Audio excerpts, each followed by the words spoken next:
নমস্কাৰ, মই অনন্যা তালুকদাৰ আৰু আপোনালোকে শুনি আছে বৃষ্টি চেনেল। বৃষ্টিৰ ভিডিঅ' নিয়মীয়াকৈ পাবলৈ চেনেলটো ছাবস্ক্ৰাইব কৰক, লগতে কাষত থকা বেল আইকনটো ক্লিক কৰক যাতে আপলোড দিয়াৰ লগে লগেই আপোনালোকে নটিফিকেশ্যনবোৰ পাব পাৰে। তাই চিত পখিলি হৈ দৌৰি ফুৰিছিল। খেলি খেলি মাকৰ গলাত শুই পৰিছিল তাই। ৰজাই হুকুম দিছে এডিম চেডিম বাই, কি হুকুম দিছে এডিম চেডিম বাই। মা, অ' মা, ৰজাই আমাক মাৰি পেলাব হুকুম দিব নেকি বাৰু? নিদিয়ে অ' মাজনী, ৰজা আমাৰ নাই নহয়। কিয়, আছেচোন মা, মোক জোৰকৈ খামুচি ধৰি কষ্ট দিয়া খুৰাজনকচোন ৰজা বুলি মাতে। এইবাৰ যদি মোক মাৰি পেলাই মা, তুমিচোন অকলশৰীয়া হৈ যাবা। আমাক ইয়াত কোনেও নেদেখে নহয় মাজনী, ৰজাই আমাকচোন দেখাকে নাপায় ইয়াত। তোমাৰ পৰ্বত ককাই আমাক লুকুৱাই ৰাখিছে নহয়। হি হি হি। অঁ মা, পৰ্বত ককা কিন্তু খুব ভাল দেই। তাই প্ৰকৃতিৰ সৃষ্টিক দিয়া ভিন্ন নাম। পৰ্বত ককা, গছ দাদা বা আৰু আকাশখন তাইৰ কাৰণে দেউতা। কাৰণ তাইৰ জন্মদাতা পিতৃৰ নামো যে আকাশ আছিল। 2 বছৰ আগতে আকাশৰ মৃত্যুত ভাঙি যোৱা সংসাৰখনৰ শোকত মাজে মাজে চকুলো টকে মাকে।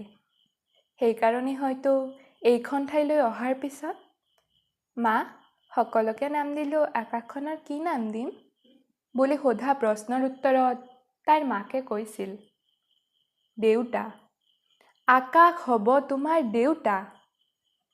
কিমান যে ফূৰ্তি পাইছিল মাজনীয়ে।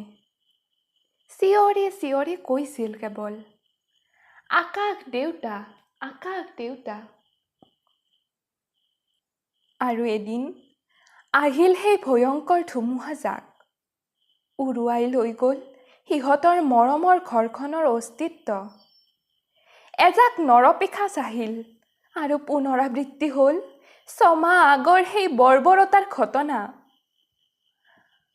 মাজনীয়ে পুনৰ কান্দি কান্দি ক'বলৈ বাধ্য হ'ল, মা, তুমি মোক কিয় ইমান মিছা কৈছিলা? ইয়াতচোন ৰজাবোৰ আহি ওলাল। মোৰ গাটো বিষাইছে মা, মোৰ গাটো বিষাইছে। খাবৰত বনৌষধি লগাই থকা মাক যেন জীৱন্ত মূৰ্তিহে এটা। আৰু সেই ৰাতিয়েই প্ৰকৃতিৰ বুকুত যেন স্তব্ধ হৈ ৰ'ল 2টাকৈ জীৱ। জীৱনৰ তিক্ততা আৰু সন্তানৰ সুৰক্ষাত ব্যৰ্থ হোৱা এজনী মাকে 2টাকৈ অপৰাধ কৰি গ'ল।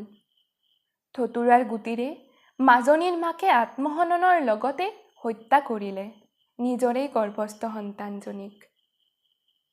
সিহঁতৰ কোনো চিন-মকাম নাই আজি, কোনো অস্তিত্ব নাই। তথাপি প্ৰকৃতি যেন আজিও নিস্তেজ। কণমানি মাজনীৰ মাকক সোধা সেই প্ৰশ্নটিত, মা, তুমি মোক কিয় ইমান মিছা কৈছিলা ৰজাবোৰে আমাক বিচাৰি নাপায় বুলি?